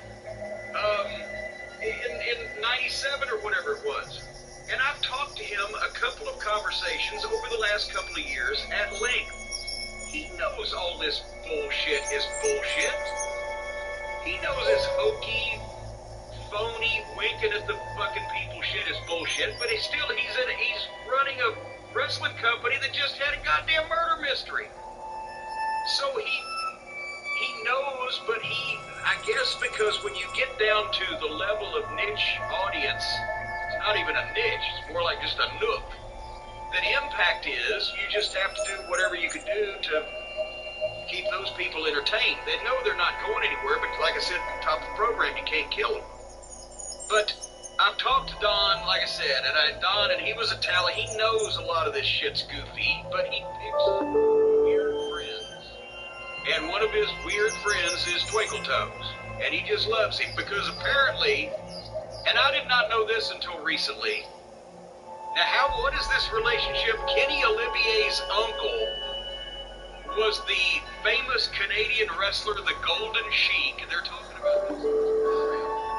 And Callis did Callis manage the Sheik, or the Sheik manage Callis, or what was that relationship? I don't know who managed him, but Callis managed the Golden Sheik. I certainly wouldn't say famous. But that's what I was about to say. They keep saying this famous Canadian wrestler, the Golden Sheik.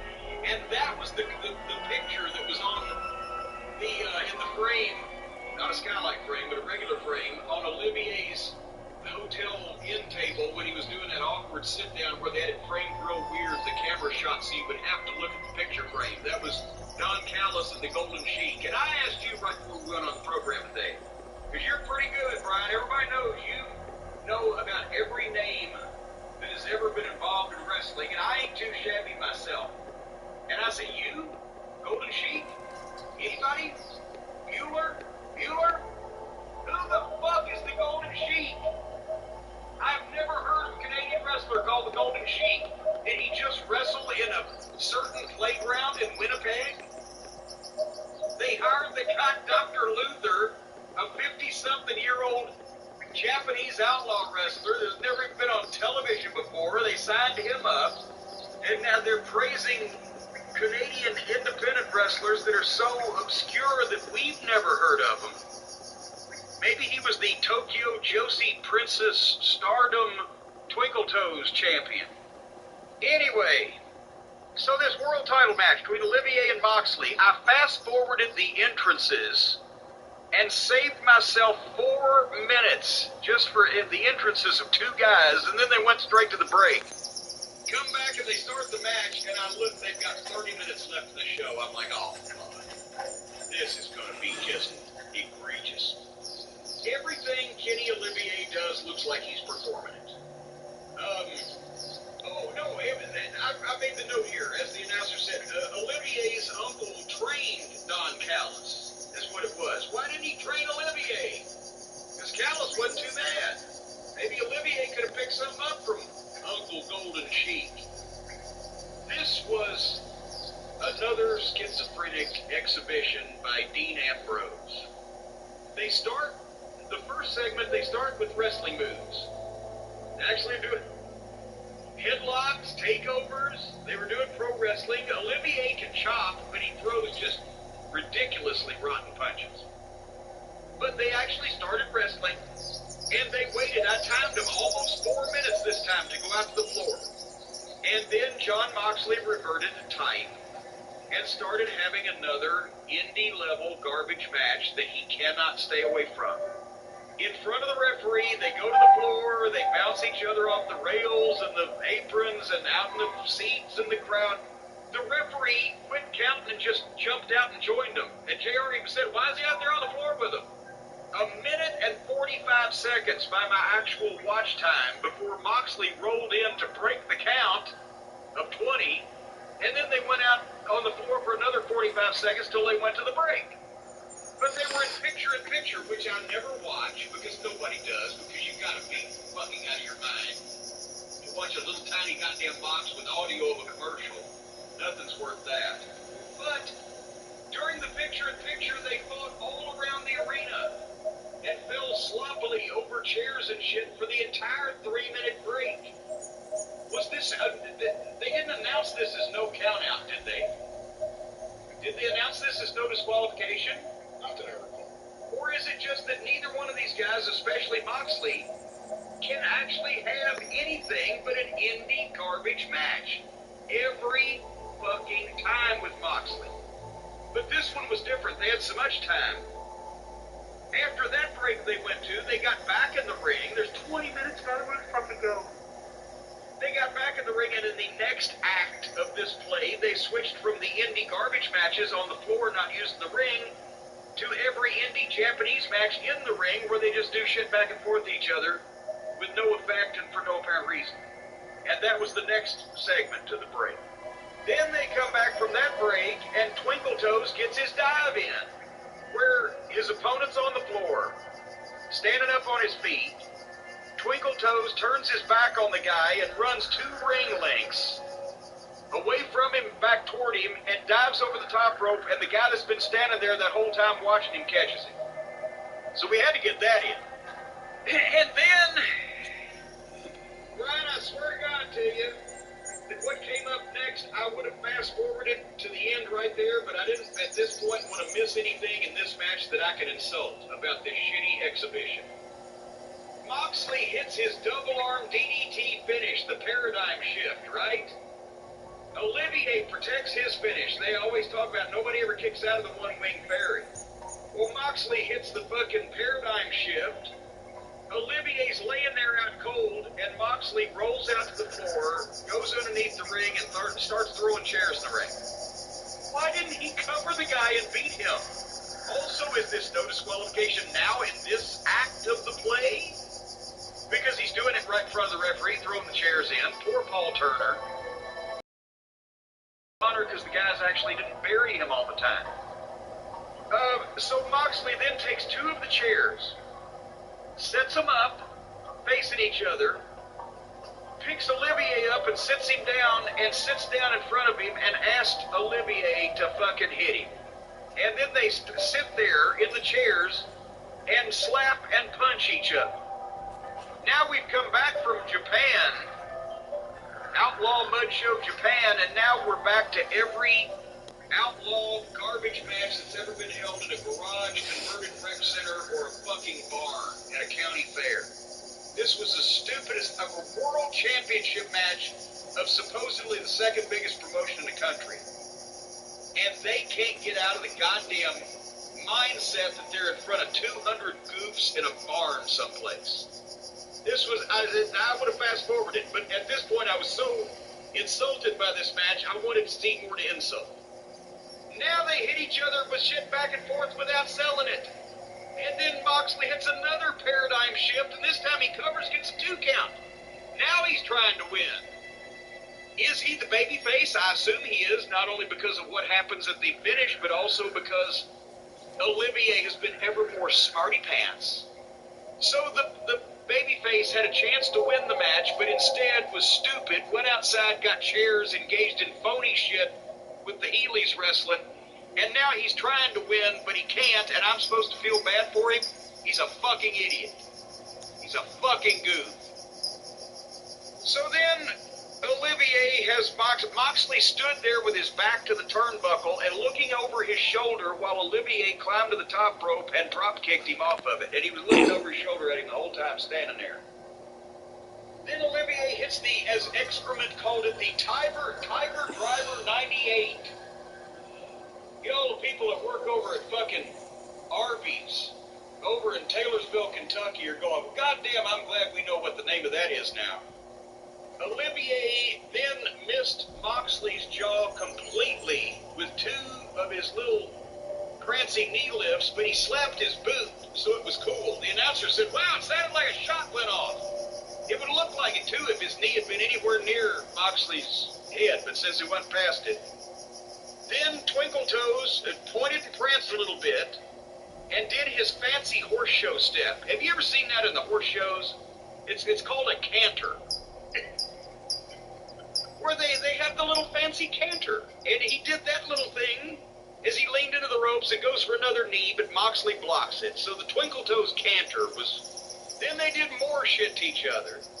And then finally it all fell apart when Olivier tried to position Moxley. He gave Moxley a bump, and then he was going to go to the top. But he had to position Moxley, so he had to bend over and whisper to him, hey, move over a little for me. And he kind of pulled him around a little bit.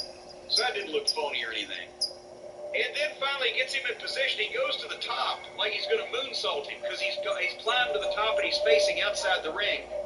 But as he gets to the top rope, Moxley gets up, stands up just instantly, like he was playing possum.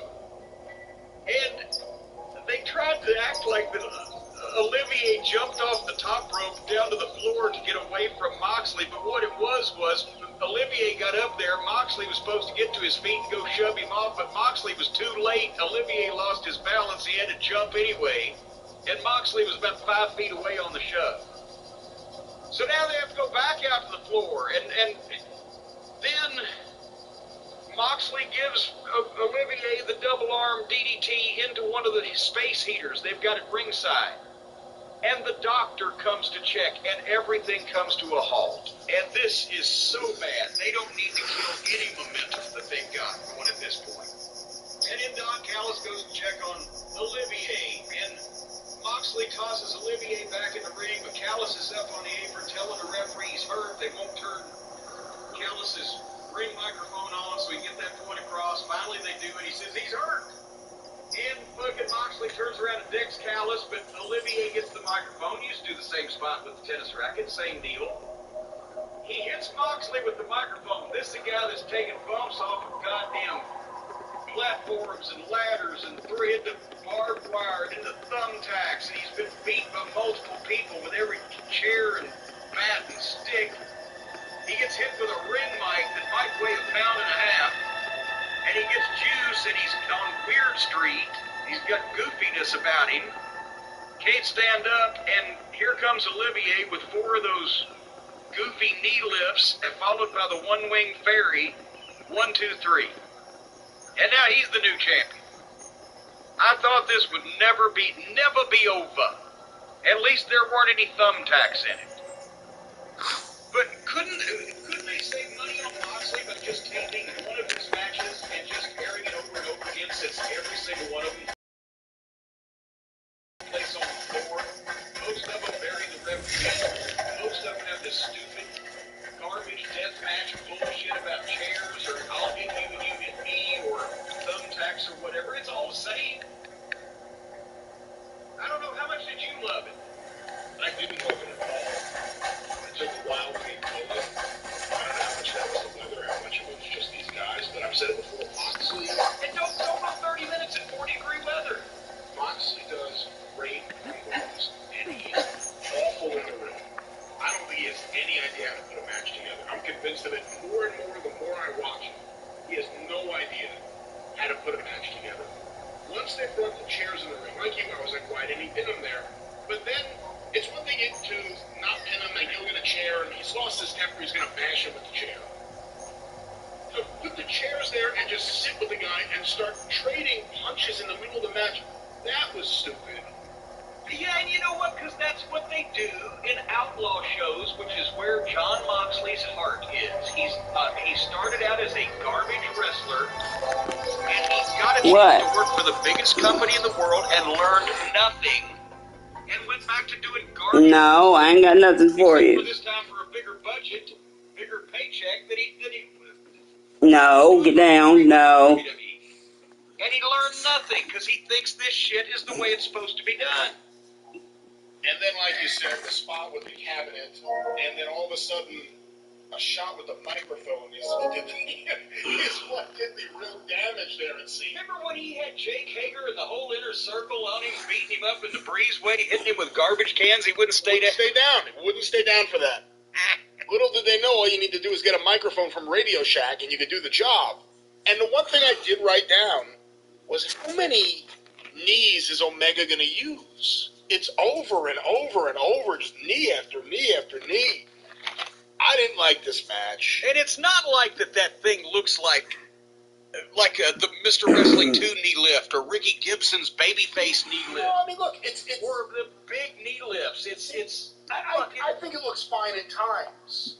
At times, it looks all right. Sometimes he can hit it, and sometimes the guy don't want to take it. But, Mr. Wrestling 2 didn't do his knee lift 6 times in a match. No, as a matter of fact, he figured out when he started working with Bobby Eaton, and Bobby took such great bumps, he was hitting Bobby with 2 or 3 in a match, and then still losing. And he figured that out after about a week.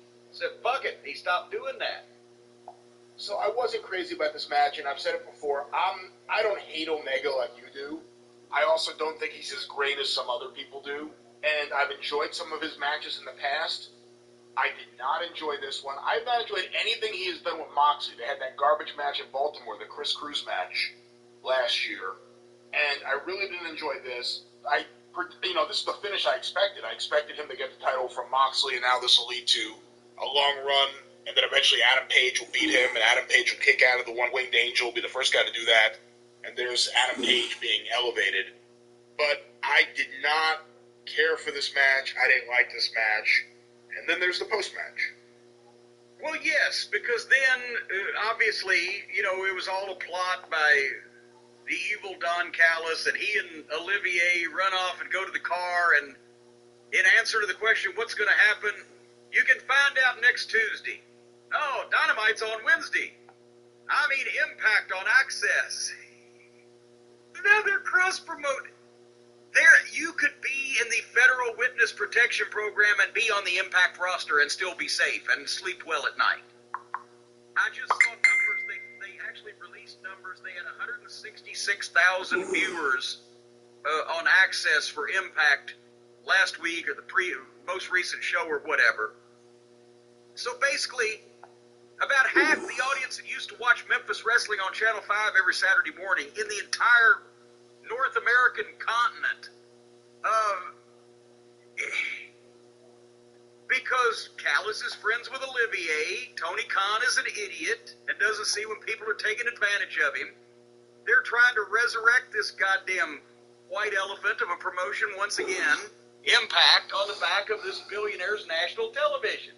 And he's letting it go on. The zombie of wrestling promotions now invading All Friends Wrestling. Oh, golly. They just had a murder mystery and it did a detective show on Impact. The guy that was getting married was shot and laid there with, a fucking bloody bullet wound. Tommy Dreamer dressed up like Sherlock Holmes to find out who it was that shot him. Meanwhile, over on the other channel, we've got the musical variety show and comedy hour. So together, this will be an entertainment juggernaut. They can do musicals, variety shows, sketch comedy, detectives, dramas, murder mysteries. The only thing they can't do is wrestling. In terms of this deal, whatever the actual deal is between Impact and AEW, from Tony Khan down to the balding Bucks, have made it clear that they're willing to work with anyone, it seems like. As long as they get along with them, I would think. But this deal is clearly much better for Impact than it is for AEW, just on the surface. Just on this. I mean, it makes no sense elevating Impact to this degree. I don't think this makes any sense at all. I know there are some people out there saying, like, oh my God, the dream matches. Imagine FTR versus the Motor City Machine Guns, or Eddie Edwards doing something. And, I don't watch Impact. I don't expect them to make any better talent decisions with access to another company's roster than they have previously. I think we'll see all of the freak show, comedy, goofball, yuck, slap, tickle, and taint fucking crew instead of the serious athletes that they might still have at Impact. And I haven't seen the show in so long. I don't know. And also there is the Impact rule, which was I don't care what they do. I don't care if they resurrect Ray Stevens and put him on our Broadways on Impact every week. I will not watch that show, no matter who asks me to, because of the guy getting married, getting shot, and the fucking murder mystery thing. That's the Impact rule. That's so insulting just on the surface of it. I would never validate their product by actually watching it and talking about it in that respect. It's a fucking joke. In this respect, good on them. They've joined the Bilk-a-Billionaire Club. What's next? Is Ian Rotten going to come back up, and he'll come over the rail and get in a pull apart with Dr. Luther, and they can have the fat, bald, goofy, slobby, scarred up outlaw championship decided. The fuck is this? I was all for working with honest, competent, legitimate promotions in Ring of Honor, local promotions around the country, to help them with our television by having them provide matches on the cards and local promotion, and us giving some of their guys work and exposing them along with our guys and talking about them on television.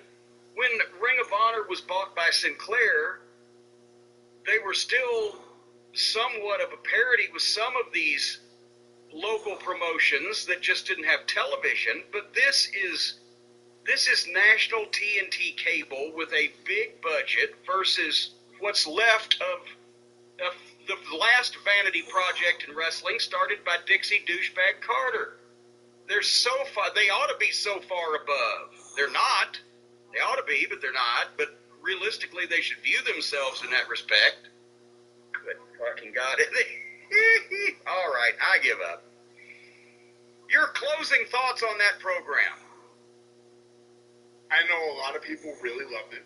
A lot of people lost their minds and were really happy to see Sting on their TV again, and I can understand and appreciate that.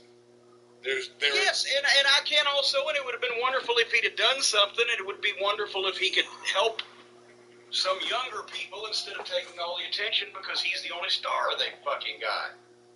Go ahead. I think the Battle Royal was awful. And again, I've heard from people who really liked it. They were happy that everyone had something to do in that match, but I didn't like it. The Cody match, the match itself didn't gel for me, and again, I'm not going to blame anyone because they're working in 40-degree weather.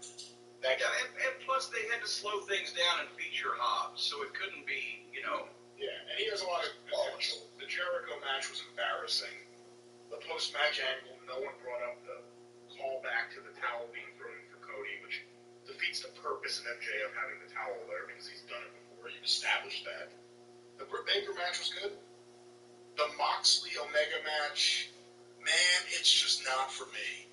I like Moxley's promos. I don't think I'd like to see the match he's having. Just not for me. And Omega, I've liked some of Omega's matches at times. But he was doing more Moxley than Moxley was doing Omega here. Because Moxley... That's awesome. Call me again. It is? Yeah, I got it this time. Cool. Moxley did. I heard it. I didn't get up much of it. Yeah, I don't blame you. That's the reason I don't come to the house and go What get was it. the point of the match? Where it goes I got 10 times it, but they don't. Or a baseball bat on wire. Yeah. And shares up to the ring. You're right about that. And if you've got Olivier with, like you said, an athlete, you can get something. Because at the Olivier's performance of everything, the gymnastics and the athletic performance, part of his game is actually trying to look like he's in a fight of any kind, even if it's a real hand-to-hand fight or whether it's just the garbage weapons fight.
I wasn't around. Unfortunately, there's some snake signers.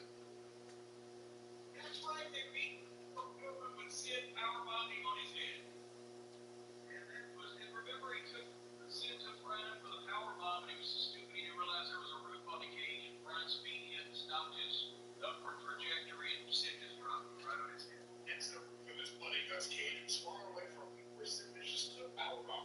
Yeah, well, and that was an improvement, because that same thing that happened to JJ in the very first 4 games, in 87 in Atlanta. The finish was going to be the Road Warriors giving the Doomsday device to JJ off the top, but the cage roof was so low that Hawk came off at a different trajectory to try to get the clothesline in, and Animal couldn't get him turned right. JJ went down sideways on his shoulder, separated the shoulder bad, had to get flown back to Charlotte, got immediate surgery on it. So anyway, at least they raised the roof. They raised the roof, just not with the people on this one. I will say, I thought the look was great. I thought the cage was really good, although it didn't have a roof on it. Yeah. I like the height of it. I thought in terms of the appearance, it looked really good. They got a bunch right here. They got a few segments right until it all went south. The cage looked great, as you said. They explained the rules. They were doing the legitimate rules. There's no way the match can end until everybody's in. Then it's submission or surrender. No pinfalls. Dax and Sammy Guevara starting was perfect. Because Dax is Arn Anderson. And that was Arn's spot to start. The best workers start. And this was a prime example of that. And they opened up at 100 miles an hour with wrestling spots and then fighting, but they kept the pace up, and Dax was bumping like crazy. And then Sammy runs Dax into the cage for his color, and thank God they had blood in a cage match. Yes, as I mentioned, look that Twinkie rule. Don't eat Twinkie if you can't have blood, don't have cage match. I see people say, oh, they shouldn't have blood in this day and age. What the fuck? This is not a bank-addicted drug robber at some fucking outlaw garbage show in New Jersey in somebody's backyard slicing up some other fucking moron. These guys, they can easily fucking chest it, and these guys, they can easily, they've got medical reports on these guys, and I don't think either one of these guys are out there doing garbage matches in fucking, combat zone wrestling or some shit like that. So, I'd a whole lot rather get used than almost anything these guys do. Because everything else they do is so fucking dangerous these days. You can actually hurt yourself. A fucking blade, you're in charge of your own destiny, and all it is fucking blood. Anyway, Dax got the color. Good first 5 minutes. And then Spears was next in. He brought a chair in. I knew they were gonna. I thought if they keep one chair, okay. Then there was another chair in there, and finally they couldn't control themselves, but it wasn't really bad for a while. But they bring a chair in, so now they've got an hour and a half, weapons in a cage. Sammy fought against both of them, but they took over. They whacked him with a good chair shot. He took 3 hours to get his color. He didn't get much. It was half spear, but still, he tried. None of these guys are experienced with getting color because nobody ever. So this past week was the Dark Side of the Ring episode on The Ultimate Warrior that followed the A&E biography on The Ultimate Warrior that we found out A&E deliberately changed their schedule and moved ahead of the Dark Side episode so that they would be the first ones to color public opinion on The Ultimate Warrior. And I don't know that their ploy worked out very well because theirs was not real positive, and most people knew he was an asshole to begin with, but the Dark Side of the Ring show may have reinforced that somewhat, but I gotta be honest, I talked to the producers the day of the